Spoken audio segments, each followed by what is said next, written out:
I think if I could just speak really broadly about this, um, you know, two things have to happen for a good interpretation. Okay, two things. Number one, the text must be allowed to address you.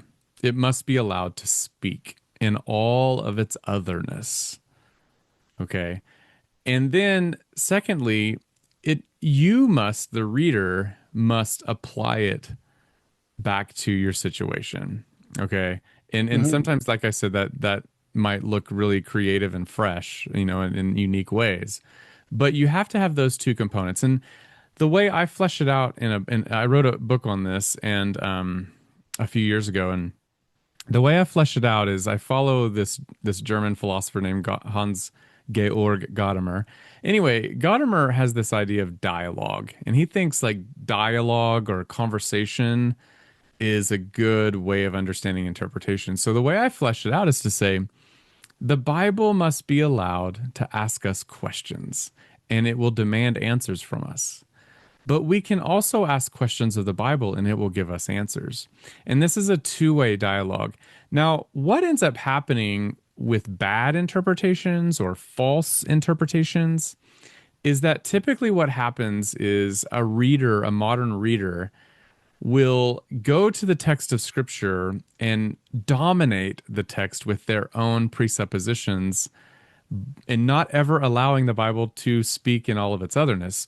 And the way we let the Bible speak in all of its otherness is to know the context, right?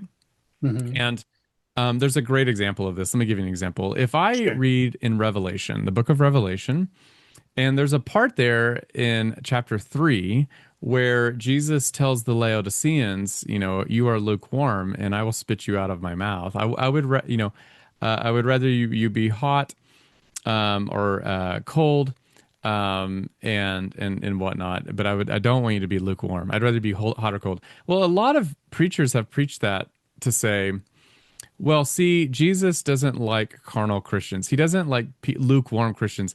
He either wants you to be on fire for him, i.e., hot, or he would rather you be stone cold and wicked, completely wicked to the core. But he would rather you be completely wicked than lukewarm. I've heard that a lot. Hmm. That's a bad interpretation of that text because that text is being flooded with modern assumptions about how the hot and cold metaphor is working, and whatnot. It's being flooded with just a lot of modern presuppositions. When you look into the context of that text, though, what you discover is that, um, and according to a number of commentators, Laodicea had, lukewarm water, right? But Right. around them in different cities around them, there was a city or a town called Hierapolis. They had hot springs. So hot springs were like natural hot tubs, for medicinal reasons. You can sit in it if you have a backache and it'll make you feel Hmm. better. But then Colossae had cold water. They were known for their cool pools, and that was good for drinking, and of course, even for medicinal reasons as well. Hmm. Um, and so what Jesus is saying there is, look, I would rather you be hot or cold in the sense of being useful than lukewarm, which is not useful. He's not talking about intensity of passion for Okay. Jesus or lack of intensity, cold. He's not talking about that. So that's an example of how sometimes we can mute the text of scripture and get a bad interpretation. We need to let that text speak to us, and we need to let it ask us questions and speak to us. But often we just put a muzzle on that text and interpret it the way we want to in a very me-centered sort of way, right? Right. Now the opposite thing happens too. Sometimes we can be so intent on the original context that we become like so rigid that we never seek fresh ways to apply it in our lives.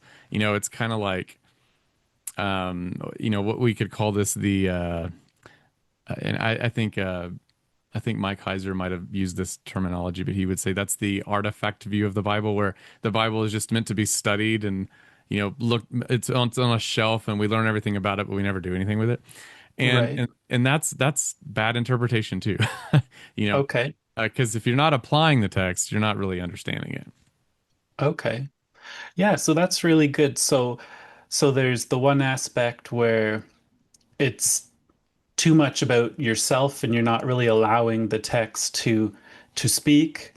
And then you could go the opposite way where you study it like in a dusty museum where it's out of touch and it's not something that can speak into your life. So yeah, I guess trying to get that balance of understanding context, but also seeing where it is, what it's asking of you, perhaps. Exactly. And you have to have both of those components to have and to achieve understanding of the text.